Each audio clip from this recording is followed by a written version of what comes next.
الحمد لله الذي أبدع الأفلاك والأرضين والصلاة والسلام على من كان نبيا وآدم بين الماء والطين ونشهد أن لا إله إلا الله وحده لا شريك له ونشهد أن سيدنا ونبينا ومولانا محمدا عبده ورسوله أما بعد فأعوذ بالله من الشيطان الرجيم بسم الله الرحمن الرحيم أولئك كتب في قلوبهم الإيمان وأيدهم بروح منه صدق الله العظيم وصدق رسوله النبي الأمين المختار الكريم ونحن على ذلك لمن الشاهدين والشاكرين والحمد لله رب العالمين الصلاة والسلام عليك يا رسول الله الصلاة والسلام عليك يا حبيب الله الصلاة والسلام عليك يا نبي الله وعلى آلك وأصحابك يا نور الله صلی اللہ تعالی علیہ وسلم۔ محترم سامعین، جیسے کہ آپ اس چیز کو بخوبی جانتے ہیں کہ ہمارے اور آپ کے یہاں پر جمع ہونے کا مقصد کیا ہے۔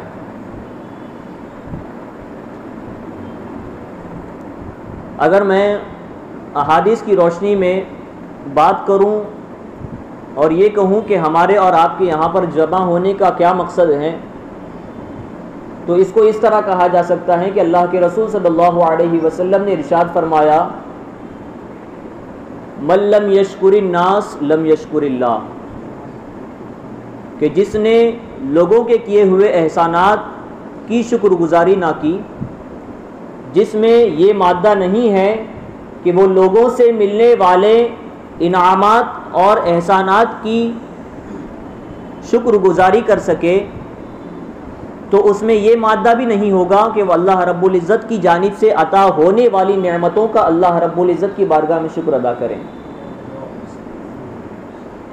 تو آپ جانتے ہیں کہ اگر ہمیں ایک دنیا دار سیدھا سادھا ایک عام سا آدمی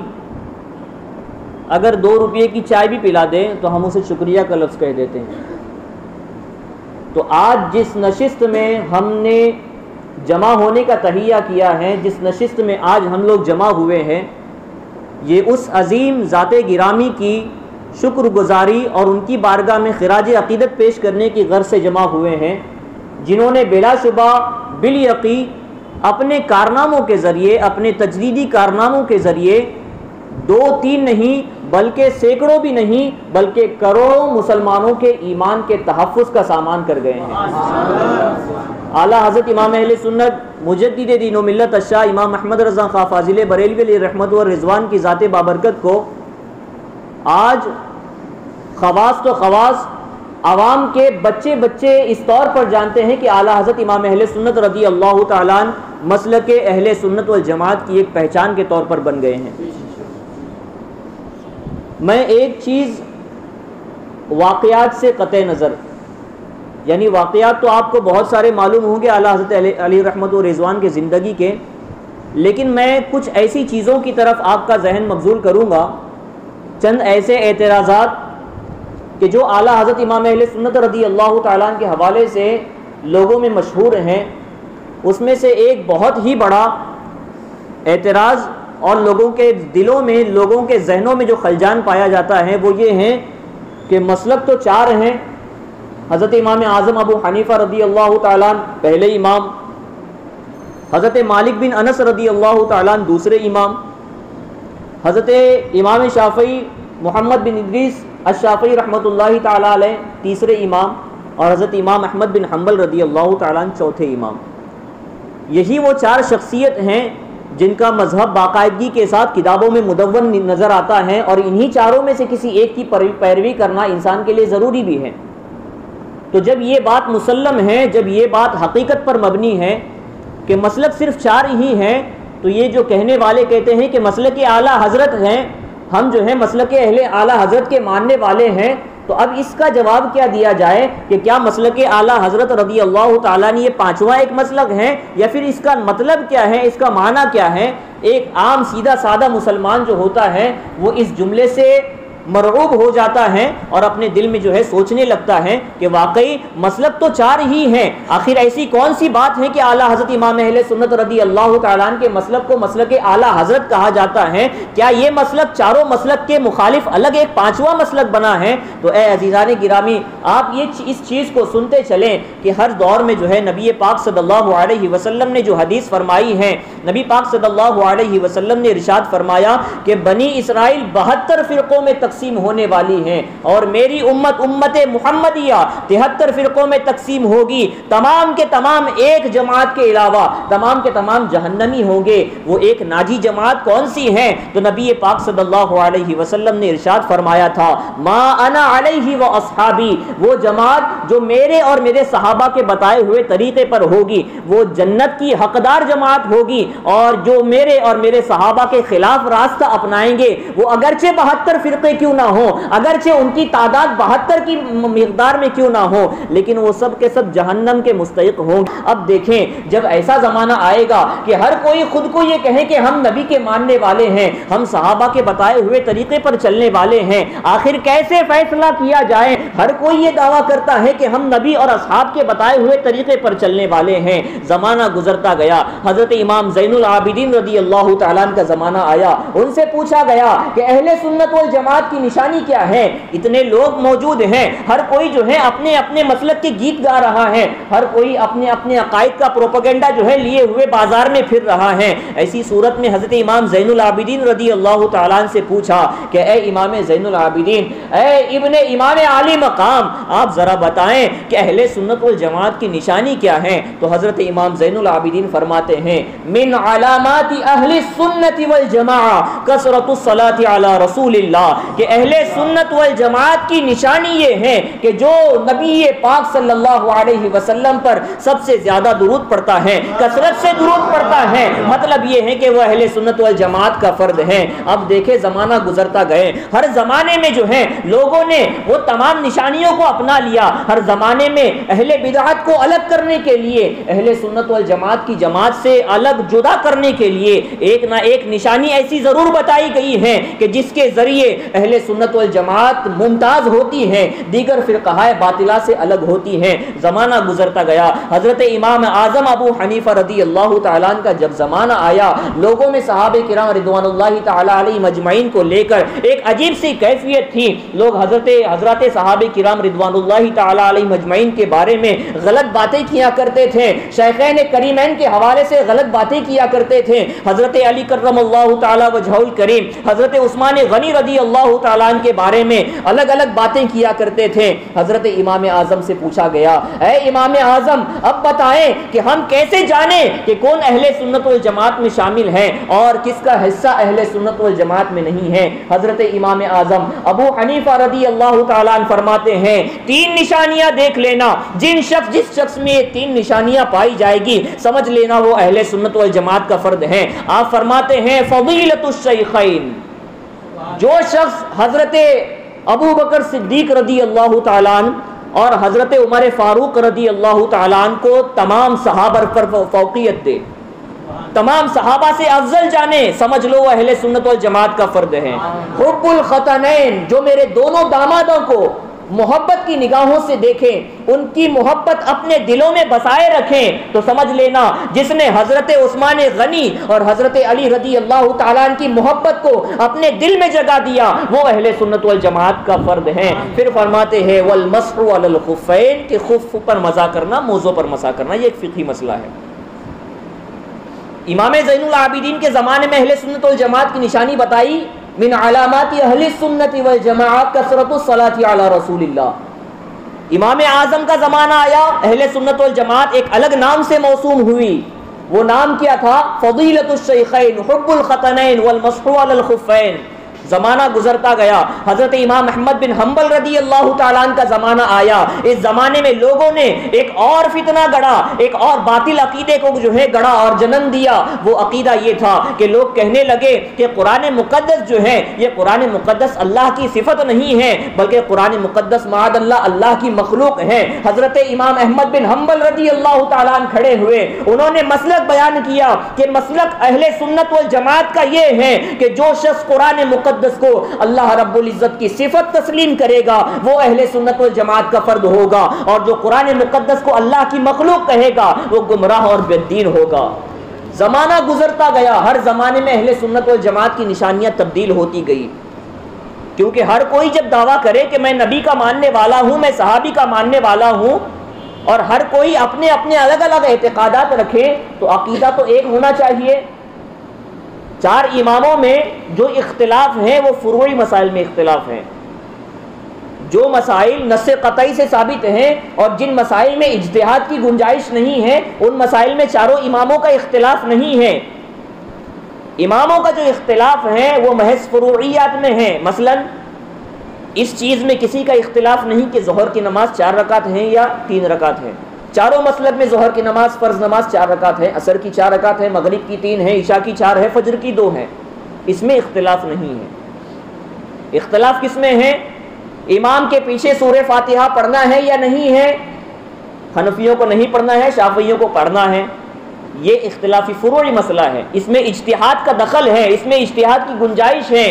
یہاں پر اختلاف ہونا یہ در حقیقت امت کے خسارے کے لیے نہیں ہے، ایسے اختلاف کو تو نبی پاک نے فرمایا اختلاف امتی رحمت، کہ میرے امت کا جو اختلاف ہوتا ہے یہ فروعی مسائل میں جو اختلاف ہوتا ہے یہ تو میری امت کے لیے رحمت ہے، میری امت کے لیے آسانی کے طور پر ہے۔ لیکن جو اختلاف عقائد کی بنیاد پر ہوتا ہے، جن اختلافات میں بنیاد عقیدہ ہوتا ہے، تو یہ عقیدے کا بگاڑ در حقیقت انسان کے ناجی یعنی نجات یافتہ ہونے اور انسان کے جہنم کے مستحق ہونے کا دار و مدار عقیدے پر ہی ہوتا ہے۔ تو آپ نے سماعت کیا کہ زمانہ گزرتا گیا، نئے نئے لوگ اپنے باطل عقیدوں کے ساتھ آتے رہے، جو مجاہدین دین و ملت تھے، جیسے امام زین العابدین کے بارے میں عرض کیا، امام اعظم ابو حنیفہ کے بارے میں عرض کیا، امام احمد بن حنبل کے حوالے سے عرض کیا، تو ہر زمانے میں اپنے اپنے اماموں نے اہل سنت والجماعت کو ایک مخصوص چیز سے ممتاز کر دیا۔ جب 12ویں صدی کا دور تھا، اعلیٰ حضرت امام اہل سنت مجدد دین و ملت الشاہ امام محمد رضا خان فاضل بریلوی علیہ رحمت اور رضوان کا زمانہ تھا، تو اس زمانے میں بھی ایسے لوگ پیدا ہوئے تھے جن لوگوں کو اشرف علی تھانوی کے نام سے جانا جاتا ہے، کبھی قاسم نانوتوی کے نام سے جانا جاتا ہے، کبھی نذیر حسین دہلوی کے نام سے جانا جاتا ہے۔ یہ ایسی غلاظتیں بکنے لگے، ایسے ایسے عقائد گڑنے لگے۔ انہوں نے معاذ اللہ کبھی کہا کہ نبی پاک صلی اللہ علیہ وسلم کے علم کو کبھی جو ہے گدھے اور پاگل اور مجنون بچوں کی طرح جو ہے مشابہت کے طور پر معاذ اللہ کہا، کبھی انہوں نے اللہ رب العزت کی ذات پر جھوٹ کی تہمت باندھی، کبھی انہوں نے نبی پاک صلی اللہ علیہ وسلم کی ناموس پر حملہ کیا۔ لیکن جس وقت نبی پاک صلی اللہ علیہ وسلم کی ناموس پر حملے کیے جا رہے تھے، علماء نے اپنے اپنے اعتبار سے رد کیا، لیکن جو کام امام احمد رضا کر گیا وہ کام ایسا نرالا تھا، ایسا نرالا تھا کہ وہ آپ کی خصوصیت بن کر رہ گیا۔ اور انہوں نے جو اعلیٰ حضرت امام اہل سنت رضی اللہ تعالیٰ نے باطل فرقوں کے مقابلے میں جو رد کیا ہے، اپنی جو تجدیدی کارناموں کو دکھایا ہے، وہ تجدیدی کارنامے ایسے تھے کہ باطل فرقوں کے لیے مسکت ثابت ہوئے، ان کے لیے دندان شکن جواب تھا، ان کے لیے جو آپ کی تحریری تھی وہ گویا اللہ رب العزت کا غضب تھا،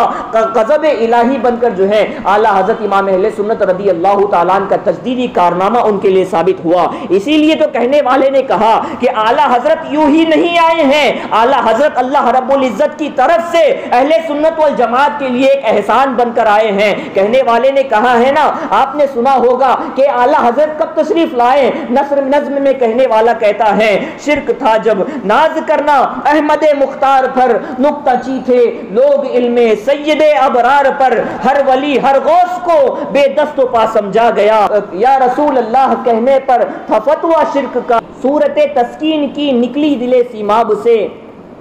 ایک کرن پھوٹی اچانک چرخ پر مہتاب سے، اس کرن کو اہل دل احمد رضا کہنے لگے، امت ختم الرسل کا پیشوا کہنے لگے، اس کرن نے راہ ایما کو منور کر دیا، پھول تو ہے پھول خاروں کو گلے تر کر دیا، اے امام قوم و ملت امت کے نگہباں زندہ باد زندہ باد، اے مفتی احمد رضا خان زندہ باد۔ اعلیٰ حضرت امام اہل سنت رضی اللہ تعالیٰ عنہ کی تحریر کا جو انداز تھا، آپ تحریر جب لکھا کرتے، جب باطل فرقوں کے رد میں کچھ لکھتے تو آپ کا انداز اس قدر سخت ہوا کرتا تھا، آپ نے خود فرمایا کہ میں جو اس سختی کے ساتھ فرقہ باطلہ کا رد کرتا ہوں اس کی وجہ یہ ہے کہ مجھے یہ گوارا نہیں ہوتا کہ فرقہ باطلہ ناموس رسالت پر ڈاکہ ڈالنے والے، نبی پاک صلی اللہ علیہ وسلم کا نام لے کر آپ کی عزت و ناموس سے کھلواڑ کرنے والے جب نبی پاک کی شان میں گستاخی کرتے ہیں، میں شدید شدت کے ساتھ جو رد کرتا ہوں اس کی وجہ یہ ہے کہ جتنی شدت سے میں جواب دوں گا اتنی شدت سے باطل فرقے میرے خلاف لکھیں گے، اور جب تک کہ وہ میرے خلاف لکھتے رہیں گے اس وقت تو کم سے کم میرے آقا کی شان میں غلاظتیں بکنے سے باز رہیں گے۔ یہ اعلیٰ حضرت امام اہل سنت رضی اللہ تعالیٰ عنہ کا عشق رسول تھا کہ آپ نے نبی پاک صلی اللہ علیہ وسلم کے ناموس کی خاطر اپنے دل و جان کو قربان کر دیا۔ اے عزیزان ملت اسلامیہ، فرمایا گیا کہ آپ کے 2 مرتبہ کے سفر حج ہیں، 2 مرتبہ سفر حج میں خاص کر کے جو دوسرا سفر حج ہے یہ نہایت ہی لائق بیان ہے۔ فرمایا گیا جب آپ دوسری مرتبہ سفر حج کو تشریف لے گئے تو دوسری مرتبہ سفر حج کو جاتے وقت آپ کے اہل قرابت بھی آپ کے ساتھ تھے، آپ کے شہزادے آپ کے ساتھ تھے، آپ کے گھر والے چند لوگ آپ کے ساتھ تھے، تو آپ ہی کے خانوادے کے کچھ لوگ کہتے ہیں کہ جب اعلیٰ حضرت امام اہل سنت رضی اللہ تعالیٰ سرزمین حجاز پر پہنچے اور اپنا فریضہ حج ادا کرنے کے لیے جب مکۃ المکرمہ میں پہنچے تو اعلیٰ حضرت امام اہل سنت رضی اللہ تعالیٰ کو لوگ اس شوق سے ملنے آنے لگے کہ عوام تو عوام، وہاں کے اتقیاء، وہاں کے اولیاء صفت لوگ، وہاں کے بڑے بڑے علماء، عرب کے بڑے بڑے علماء ربانیین بھی موجود تھے۔ ان میں جو ہے 2 لوگوں کا نام خاص طور پر ذکر کیا گیا، شیخ صالح حسین، یہ مسلک شافعی کے ایک بہت بڑے امام تھے۔ اعلیٰ حضرت امام اہل سنت رضی اللہ تعالیٰ عنہ کی بارگاہ میں حاضر آتے ہیں، ملاقات کے سے شرف یابی حاصل کرتے ہیں، اس کے بعد عرض کرتے ہیں کہ میں نے ایک کتاب لکھی ہے، میری گزارش ہے کہ اس کتاب پر شرح آپ لکھیں۔ اعلیٰ حضرت امام اہل سنت رضی اللہ تعالیٰ نے ان کے اس فرمائش پر کچھ ہی مدت میں اس کی شروع جو ہے اپنے گھر واپس لوٹنے سے پہلے لکھ کر دے دی۔ جبکہ آپ دیکھیں آپ سفر حج میں ہیں، نہ اس وقت موبائل کا دور ہے کہ PDF شکل میں جو ہے کتابیں اپنے پاس موجود ہو، نہ جو ہے کوئی ایسا ذریعہ ہے کہ جس کے ذریعے جو ہے کتابوں کو اپنے ساتھ لے کر جایا جائے، کتابوں کا وزن بھاری ہوا کرتا ہے، تو ایسا بھی نہیں کہ اعلیٰ حضرت نے اپنے ساتھ کتابیں لے کر گئے ہوں۔ حد تو یہ ہے کہ اعلیٰ حضرت امام اہل سنت رضی اللہ تعالیٰ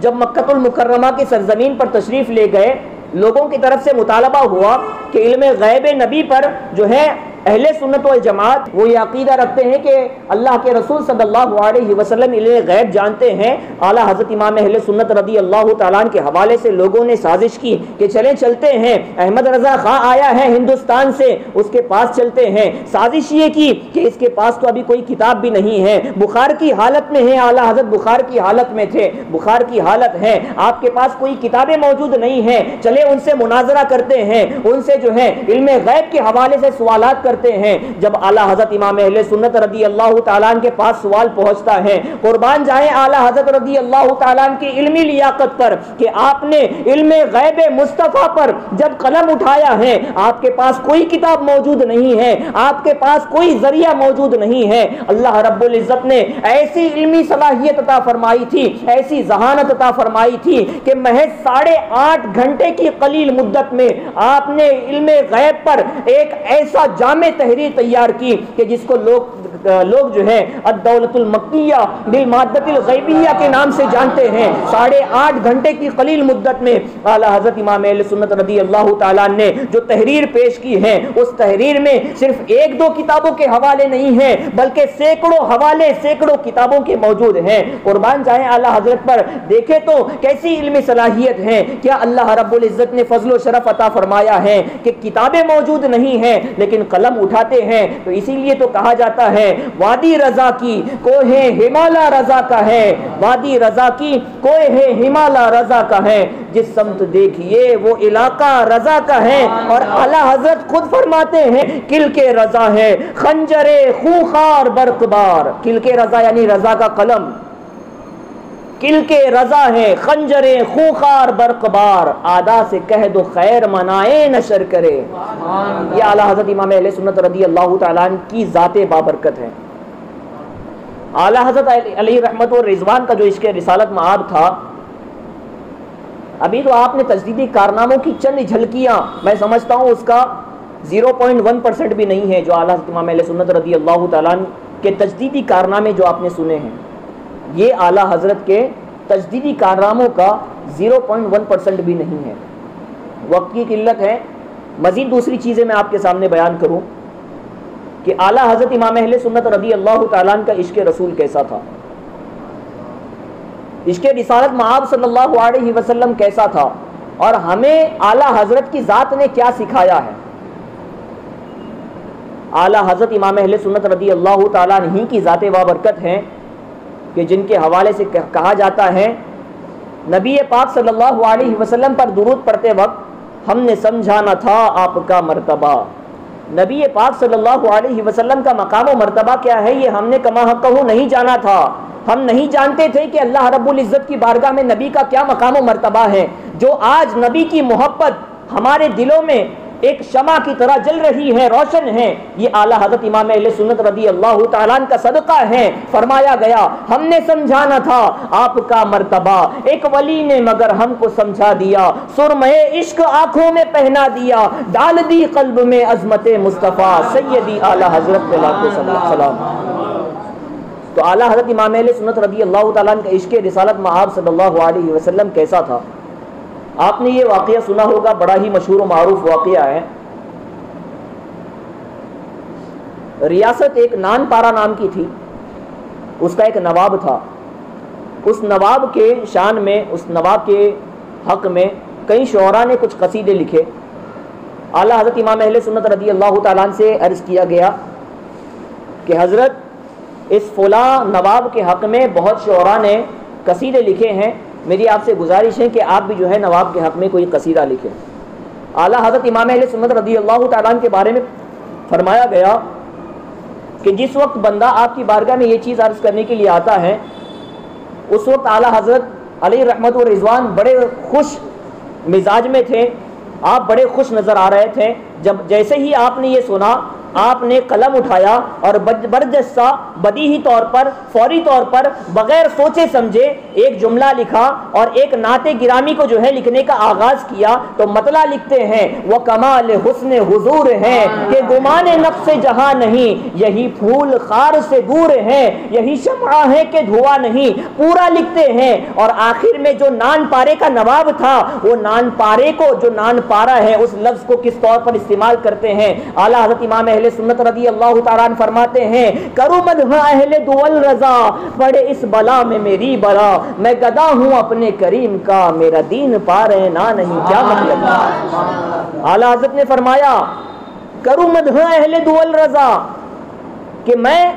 رضا، نبی کا نوکر، نبی کی بارگاہ میں ایک ادنا سا غلام، نبی کے در پر پلنے والا، کیا نبی کے خزانوں میں کوئی کمی پڑ گئی ہے کہ میں دنیا والوں میں سے جو دولت مند لوگ ہیں، جو سرمایہ دار لوگ ہیں، ان کے تعریف میں قصیدے لکھتے پھروں؟ تو اعلیٰ حضرت فرماتے ہیں کروں مدح اہل دول رضا، میں دولت مندوں کے قصیدے لکھوں؟ پڑے اس بلا میں میری بلا، میں گدا ہوں اپنے کریم کا، میرا دین پارے نہ نہیں۔ میرا دین جو ہے، میرا عشق رسالت، یہ روٹی کا ایک ٹکڑا نہیں ہے کہ روٹی کا ٹکڑا حاصل کرنے کے لیے ایک بے غیرت آدمی در در پھرتا ہے۔ میں اپنے آقا کا ایک وفادار غلام ہوں کہ اگر میں تعریف کرتا ہوں تو کسی اہل دول کی نہیں کرتا، بلکہ اپنے آقا کریم کا کرتا ہوں، جس کے در سے نہ صرف میں پلتا ہوں بلکہ اللہ کی ساری مخلوق میرے نبی کے در سے پلتی ہے۔ اور یہ صرف لفظی نہیں ہے، یقیناً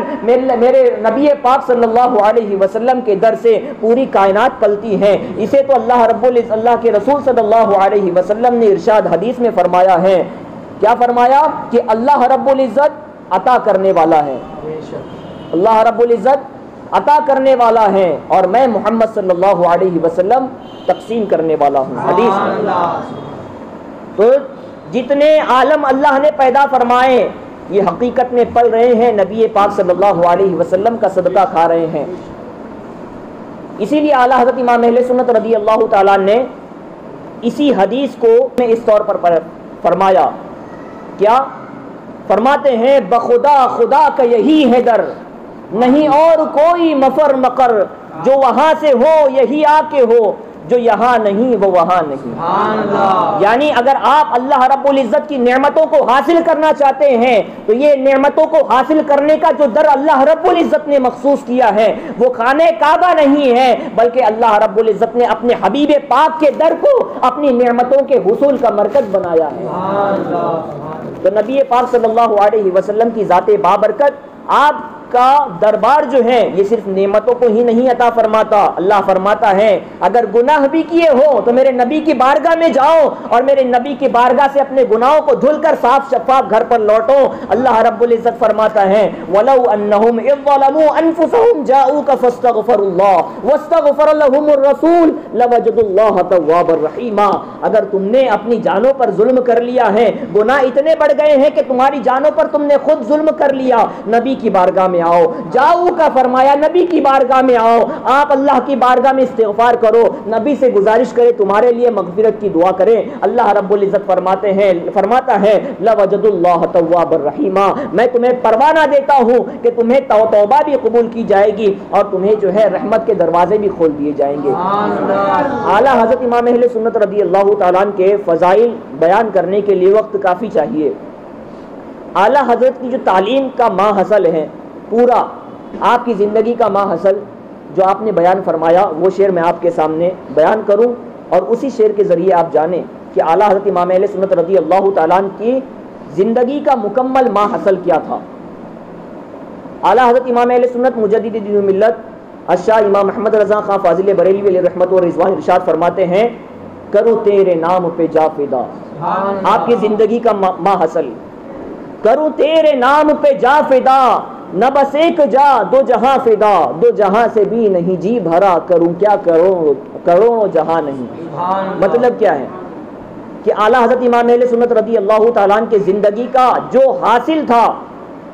وہ اصل حاصل عشق رسالت مآب صلی اللہ علیہ وسلم تھا، اور نبی پاک صلی اللہ علیہ وسلم کے عشق میں ایسا ڈوبے ہوئے تھے کہ آپ نبی پاک صلی اللہ علیہ وسلم کے عشق کی وجہ سے جب دشمنان اسلام نبی پاک کی ناموس پر حملہ کرتے تو آپ جو ہیں ان کا رد کرتے، تحفظ ناموس رسالت کیا کرتے. تو اعلیٰ حضرت امام اہل سنت رضی اللہ تعالیٰ عنہ کی زندگی کا ماحصل ہی یہی ہوا کہ آپ نے تحفظ ناموس رسالت کا درس دیا ہے کہ جب بھی نبی پاک صلی اللہ علیہ وسلم کی شان میں گستاخی کی جائے تو ایک سچے غلام کی ذمہ داری یہ بنتی ہے کہ وہ نبی پاک صلی اللہ علیہ وسلم کی غلامی کا ثبوت دیتے ہوئے تحفظ ناموس رسالت کے لیے کھڑا رہے. اب ایک آخری چیز میں آپ کے سامنے اعلیٰ حضرت امام اہل سنت رضی اللہ تعالیٰ عنہ کا ایک واقعہ بیان کروں اور اس واقعے کے ذریعے آپ یہ اندازہ لگائیں، واقعہ تو شاید آپ نے سنا ہوگا لیکن شریعت کے معاملے میں اعلیٰ حضرت امام اہل سنت رضی اللہ تعالیٰ عنہ کس قدر پکے تھے شریعت کی پابندی میں. آپ نے سنا ہوگا جب دوسری مرتبہ حج کے لیے اعلیٰ حضرت امام اہل سنت رضی اللہ تعالیٰ عنہ تشریف لے گئے، جب آپ اپنے فریض حج سے فارغ ہونے کے بعد مدینۃ المنورہ پہنچتے ہیں، مدینۃ المنورہ میں پہنچنے کے بعد آپ روضہ اقدس پر حاضر ہوتے ہیں. روضہ اقدس پر حاضر ہوتے ہیں، آپ کے دل میں ایک تمنا تھی کہ کاش نبی پاک صلی اللہ علیہ وسلم کا دیدار میں اپنے ماتھے کی آنکھوں سے کر سکوں، اپنے ماتھے کی آنکھوں سے نبی پاک صلی اللہ علیہ وسلم کا دیدار جلوہ بار میں اپنی آنکھوں کے سامنے دیکھ سکوں. تو نبی پاک صلی اللہ علیہ وسلم کے دیدار کی امید لیے ہوئے اعلیٰ حضرت امام اہل سنت رضی اللہ تعالیٰ عنہ روضہ رسول کے پاس جاتے ہیں اور ذکر و دعا میں مشغول ہوتے ہیں، تصور رسول میں مشغول ہوتے ہیں، نبی پاک صلی اللہ علیہ وسلم کا دیدار کی جو ہے خواہش لیے ہوئے بیٹھتے ہیں. ایک دن گزر جاتا ہے، اعلیٰ حضرت امام اہل سنت رضی اللہ تعالیٰ ایک کلام کا ایک پہلا مصرع لکھتے ہیں، وہ سوئے لال آزار پھرتے ہیں تیرے دن اے بہار پھرتے ہیں۔ آپ کوشش کرتے ہیں، حضور نبی پاک صلی اللہ علیہ وسلم کا دیدار نہیں ہوتا ہے، اپنے قیام گاہ پر آتے ہیں، دوبارہ جاتے ہیں، جب دوبارہ کوشش کرتے ہیں، کئی کوشش کرنے کے بعد نبی پاک صلی اللہ علیہ وسلم کا دیدار حاصل نہیں ہوتا ہے، آخر میں آپ اس کلام کے آخر کے مقطع کو لکھتے ہیں۔ آخر کا جو مقطع آپ نے فرمایا وہ مقطع ایسا پرزور تھا، ایسا پرمعنی مقطع تھا کہ اعلیٰ حضرت امام اہل سنت رضی اللہ تعالیٰ نے اس مقطع میں جو الفاظ کی کڑی باندھی ہے، جو الفاظ کا سلسلہ باندھا ہے، فرماتے ہیں کوئی کیوں پوچھے تیری بات رضا۔ نبی پاک صلی اللہ علیہ وسلم کی بارگاہ سے عقیدت کیسے ہے؟ دیکھے ایک وقت کا امام ہے، لیکن اپنے لیے نبی کی بارگاہ میں کن الفاظ کے ذریعے کہہ رہا ہے؟ وقت کا امام جو مجدد دین و ملت ہیں، ایسے امام جن کے حوالے سے اللہ کے رسول صلی اللہ علیہ وسلم نے حدیث میں فرمایا ان اللہ یبعث لهذه الامه على راس كل 100 سنه من يجدد لها دینها، کہ ایسی شخصیتوں کو اللہ رب العزت ہر مرتبہ نہیں بھیجتا بلکہ 100 سال کے بعد ایک مرتبہ بھیجتا ہے۔ یہ وہ شخصیت ہے جو امام اہل سنت ہے، جس نے اہل بدعت کے قلعے کما کیے ہیں، وہ اعلیٰ حضرت امام اہل سنت رضی اللہ تعالیٰ جب نبی پاک کی بارگاہ میں حاضر آتے ہیں، عاجزی کا انداز دیکھیں، جب نبی پاک کا دیدار نصیب نہیں ہوتا ہے تڑپ کر کہتے ہیں کوئی کیوں پوچھے تیری بات رضا، تجھ سے کتے ہزار پھرتے ہیں۔ اے رضا تیری کیا اوقات ہے؟ کون سا خاص آدمی ہے کہ تو اتنا بڑا جو ہے نبی سے مطالبہ کرتا ہے، اپنی ماتھے کی آنکھوں سے نبی پاک کے دیدار کا جو مطالبہ کرتا ہے؟ تو خود کو کیا سمجھتا ہے؟ تجھ جیسے بڑے بڑے علماء، تجھ جیسے بڑے بڑے نوجبا، تجھ جیسے بڑے بڑے اولیاء، تجھ جیسے بڑے بڑے اتقیاء تو ہر دن یہاں پر آتے ہیں، نبی پاک صلی اللہ علیہ وسلم سے تو ایسی کون سی چیز کا مطالبہ کرتا ہے؟ لیکن جیسے ہی اعلیٰ حضرت امام اہل سنت رضی اللہ تعالیٰ نے یہ آخر میں مقطع کہا کہ کوئی کیوں پوچھے تیری بات رضا، تجھ سے کتے ہزار پھرتے ہیں، یقین جائیں اعلیٰ حضرت امام اہل سنت رضی اللہ تعالیٰ کے اس مقطع کہنے کے بعد اللہ کے رسول صلی اللہ علیہ وسلم سامنے جلوہ بار ہوتے ہیں۔ اعلیٰ حضرت امام اہل سنت رضی اللہ تعالیٰ اپنے ماتھے کی نگاہوں سے نبی پاک صلی اللہ علیہ وسلم کا دیدار اپنے ماتھے کی نگاہوں سے کرتے ہیں۔ یہاں پر ایک شریعت کی پابندی کیا ہے وہ میں آپ کو دکھانا چاہتا ہوں۔ نبی کا دیدار تو ہو گیا، آپ دیکھیں آدمی جب کسی سے بے لوث محبت کرتا ہے، اتنی محبت کرتا ہے کہ دیدار کی تڑپ اس کو بے چین کر دیتی ہے، جب ملاقات ہوتی ہے تو آدمی آپے سے باہر ہو جاتا ہے، اس کے ہوش ٹھکانے پر نہیں رہتے، اور خاص کر کے تمام دنیا کے حسن و جمال ایک طرف، نبی پاک صلی اللہ علیہ وسلم کا حسن و جمال ایک طرف، جب اعلیٰ حضرت کے روبرو نبی پاک صلی اللہ علیہ وسلم کا حسن و جمال آیا ہوگا، آپ اندازہ تو لگائیں حضرت یوسف علیہ السلام کے حسن و جمال کو کیا قرآن میں نہیں پڑھا گیا؟ جب حضرت زلیخا نے لوگوں کے ہاتھوں میں ایک چھری دی اور ایک پھل دیا، جب حضرت یوسف کا جلوہ، جب حضرت یوسف علیہ نبینا علیہ السلام کا حسن لوگوں کے سامنے ظاہر ہوا تو عورتوں نے بجائے اس پھل کو کاٹنے کے اپنی انگلیوں کو کاٹ دیا، اور انگلیوں کے کاٹنے کا شعور تک نہیں ہوا انہیں۔ لیکن قربان جائیں جو حسن یوسف جو ہے در حقیقت صدقہ میرے نبی کے حسن کا ہے۔ جب تراپا حسن جو ہے، جو کمال حسن حضور ہیں، وہ حسن جو نبی پاک صلی اللہ علیہ وسلم کا کامل حسن، جن کے حوالے سے حدیث میں فرمایا گیا کہ صحابی کہتے ہیں میں جو ہے کبھی 14ویں کے چاند کو دیکھتا، کبھی نبی کے چہرے کو دیکھتا، کبھی یہاں دیکھتا کبھی وہاں دیکھتا، کشمکش میں فیصلہ نہیں کر پاتا کہ خوبصورت کون ہے۔ آخر کہتے ہیں کہ 14ویں کے چاند سے زیادہ اگر کسی کا مکھڑا نظر آتا ہے تو وہ نبی پاک صلی اللہ علیہ وسلم کا چہرہ ہے۔ اب قربان جائیں دیکھیں وہ چاند سا چہرہ، بلکہ چاند سے تشبیہ دینا بھی گناہ، چاند سے تشبیہ دینا بھی غلط ہے کہ نبی پاک صلی اللہ علیہ وسلم کا جو حسن ہے اسی حسن کا صدقہ جو ہے یہ 14ویں کے چاند کو ملا ہے۔ تو ہر حسن نبی پاک کے حسن کا صدقہ بٹور رہا ہے، تو وہ اصل حسن کا ماخذ جب سامنے آیا ہوگا تو اندازہ لگائیں اعلیٰ حضرت امام اہل سنت رضی اللہ تعالیٰ کی کیا کیفیت ہوئی ہوگی۔ لیکن شریعت کی پاسداری کیسی اعلیٰ حضرت کی؟ فرماتے ہیں کہ جب نبی پاک صلی اللہ علیہ وسلم کا حسن جو ہے با کمال، وہ حسن جس کے حوالے سے اعلیٰ حضرت فرماتے ہیں وہ کمال حسن حضور ہیں کہ گمان نقص جہاں نہیں، یہی پھول خار سے دور ہے، یہی شمع ہے کہ دھواں نہیں۔ جب یہ حسن سامنے آتا ہے اعلیٰ حضرت کہنے لگتے ہیں پیش نظر ہے نوبہار، سجدے کو دل ہے بے قرار۔ اعلیٰ حضرت کیا فرماتے ہیں؟ آپ دیکھیں شریعت کی پاسداری کیسی ہے، پیش نظر ہے نوبہار، سجدے کو دل ہے بے قرار، روکیے سر کو روکیے، یہی تو امتحان، یہی تو امتحان ہے۔ کیسی شریعت کی پاسداری ہے۔ آپ نے کبھی اندازہ لگایا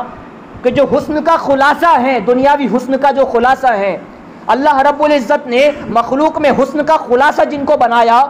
حسن کے صدقے پوری مخلوق جہاں سے کھا رہی ہے، جب وہ اصل حسن سامنے آتا ہے اعلیٰ حضرت کی کیفیت کیا ہوئی ہوگی؟ ایسی کیفیت میں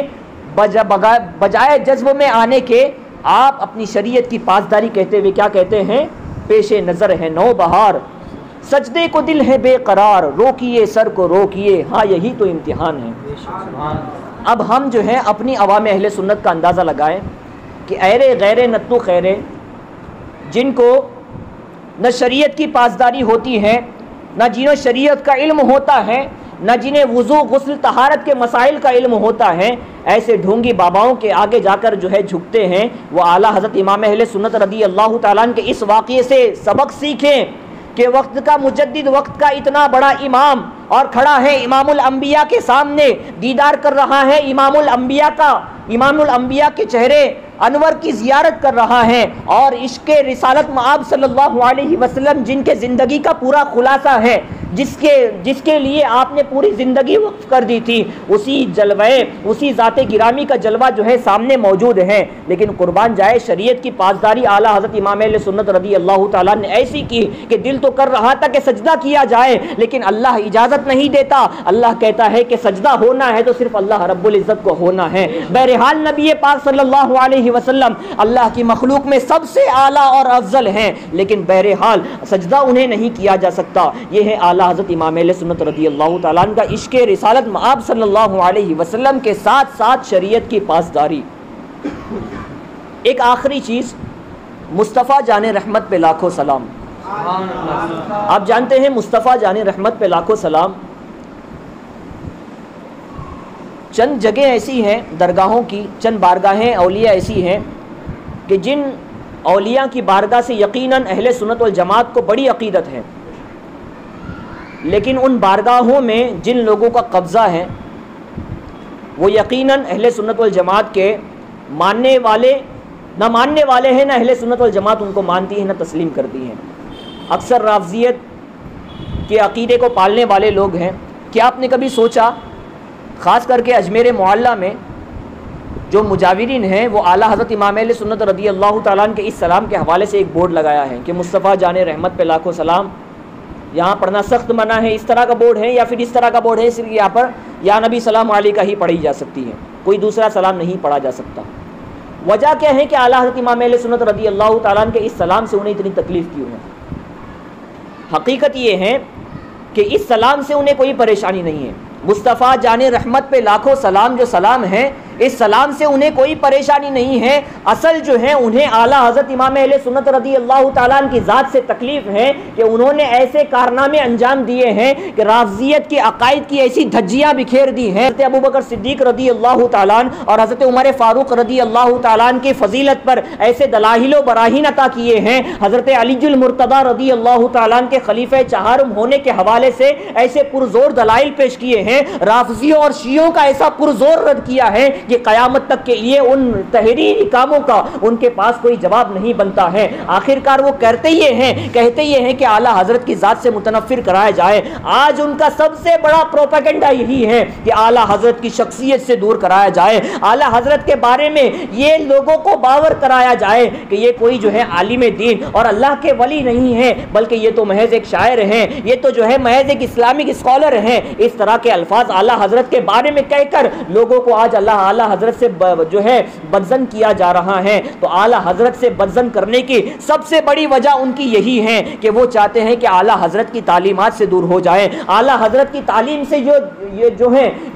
اگر ان کی ذات سے ان کو یوں متنفر کر دیا جائے کہ اگر اعلیٰ حضرت کی ذات سے یہ متنفر ہو جاتے ہیں تو اعلیٰ حضرت کی تعلیمات جو ہے یوں ہی چھوٹ جائے گی، اور یہ جو ہے اپنے پروپیگنڈے میں اور اپنے مقصد میں کامیاب ہوتے نظر آئیں گے۔ آپ جو ہیں اپنے بچوں کے حوالے سے اس چیز کو غور و فکر کریں، اپنے علاقے کے حوالے سے یہ جو ہے ذمہ داری اپنے اوپر ٹھان کر رکھیں، اپنے حوالے سے اس چیز کو جانیں اور ذمہ داری کا احساس لیں کہ اعلیٰ حضرت امام اہل سنت رضی اللہ تعالیٰ یقیناً وہ نشانی ہے کہ جو نشانی حضرت امام زین العابدین رضی اللہ تعالیٰ کے زمانے میں من علامات اہل سنت والجماعہ کثرت الصلاۃ علی رسول اللہ کہا گیا تھا، جس نشانی کو اہل سنت والجماعت کی جس نشانی کو حضرت امام اعظم ابو حنیفہ رضی اللہ تعالیٰ کے زمانے میں فضیلت الشیخین حب الختنین والمسح علی الخفین کہا گیا تھا، حضرت امام احمد بن حنبل کے زمانے میں قرآن کے صفت الہی ہونے کو جو اہل سنت کی نشانی قرار دی گئی تھی، یقیناً آج اہل سنت والجماعت کی نشانی